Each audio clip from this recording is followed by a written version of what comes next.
Hi, Jeffrey here. So this is a commentary video on my drawing time-lapse of drawing peonies flowers for my mother's birthday. As always, I start by outlining the drawing based on my reference image that I am using. In this case, there is some complexity with the leaves and petals of the flowers, so I draw the outlines of those as well, not just the outline of the entire image. Then, once I've adjusted them and proportioned them to be correct using a graphite pencil, I start by coloring it in. I color from left to right so as to not smudge the colors with my hand as I'm drawing. And I color in the leftmost leaves, and it's difficult to find colors that exactly match the reference image, so I use color pencils that approximately are close to those colors. In this case, I'm using different shades of greens. And as usual, I try to add as much detail as possible that I can see with my eyes. So here I am coloring in a petal of a flower, and similar to the leaves, there aren't exact colors that match my reference image, so I'm using approximate colors that are close. In this case, I'm using some pinks and purples, and some white in there to make it so that the colors aren't as saturated, because the pencils tend to be more saturated than the reference image colors, so I use white to counteract that. Some of the petals have complex compositions. In those cases, I really have to zoom in on my reference image and pay close attention to how the shape looks. Another thing of note is that the flower petals have lines. They're very subtle, but they're there, so I have to draw them as well. Here I draw the hardest part of the flower, which is the middle. I'm not exactly sure what it's called, and when I Googled it, I didn't really have a straightforward answer. But anyways, the reason why it's the hardest part is because it's the hardest part for my eyes to follow. Because of the lines, they're very small and they overlap one another, and they also have a lot of subtle changes in color. For things that are hard for my eyes to follow, I just zoom in a lot on my reference image and slowly and steadily draw kind of pixel by pixel, and I can't always follow exactly. But luckily this time, for this detail, I was able to follow exactly the details with my eyes. So what you see of me drawing is exactly the position of all the lines, or whatever these parts are called, in the reference image I was using. When I draw the petals of the flower, I typically start by shading in the major colors of the petal.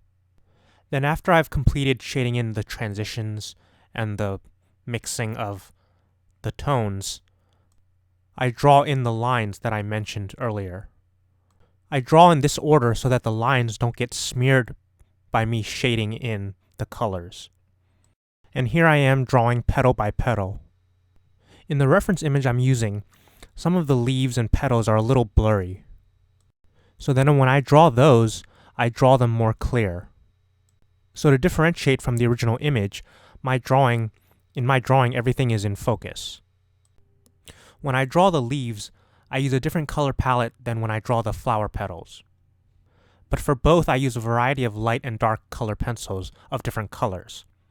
Some petals are very bright, so for those, I use a lot of a white color pencil and shade in very, very lightly using the other colors. But it still has other colors, they're just very subtle. This is especially true for the petals along the outside of the flowers. Now I start to draw the edges of the middle of the flower. The middle is hard, so I really take my time. I try to draw what makes sense, and by that I mean, I look at the overall structure of the middle portion, and then determine what elements to draw first to allow the overall proportions to be correct. And then I draw in the rest of the spaces in between. Sometimes the places I draw are very tight, so in those spaces I literally draw a dot and then switch to another pencil. So after I draw the middle of this flower, I draw the petal below, and then I draw the petals that wrap around the middle. The petals have a lot of small lines along the edges, and sometimes these lines are on top of one another in opposing directions. Depending on how dark the lines are, I may shade in first and then draw the lines, or I might draw the lines and then shade in. If the lines are stronger and more pronounced, I would draw them in first. Another thing to consider are the transitions of light to dark on the petals. In color, these transitions are from white with a little bit of pink to very vibrant dark pink, and reds and purples. Normally I start by adding in the darkest color of the colors that I mix, because adding the purest color is always darker than it's supposed to be. So then I lighten it up with brighter colors so that it's more balanced. Now I have completed drawing the flowers, so I move on to drawing the leaves and stems. The colors are typically shades of green, but occasionally there's actually a little bit of orange as well. The leaves that are closer to the foreground have a lot of texture, so I try to draw all of that as well. If the area I'm drawing is bright, I actually start by coloring using a white color pencil. The reason I do this is because this makes it so that the next color pencil I use on the paper is brighter because of the white that's already put on the paper. And then some of the leaves transition from light green to dark green. In that transitional area, I typically start, instead of using a white or a black color pencil, I use the color in the middle, in this case a dark green color pencil. But then sometimes the textures on the leaves make it so that the transitions are not so smooth, and some areas are lighter in darker areas and some areas are darker in lighter areas. But generally the leaves in the foreground are brighter than the leaves in the background. For these leaves in the foreground, there's also more visible texture on the leaves. So I switch pencils much more frequently than the leaves in the background.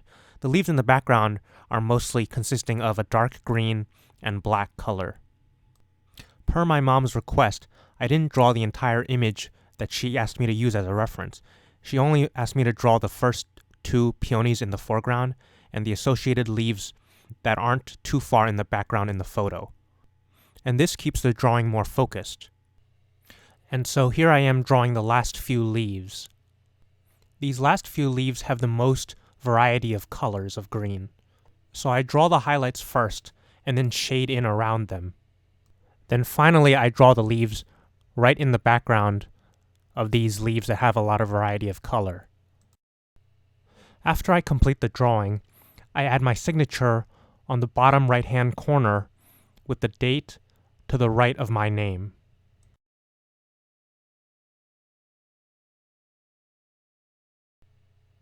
And that's it. This drawing is complete. Now here is a pan through showing the details on the drawing.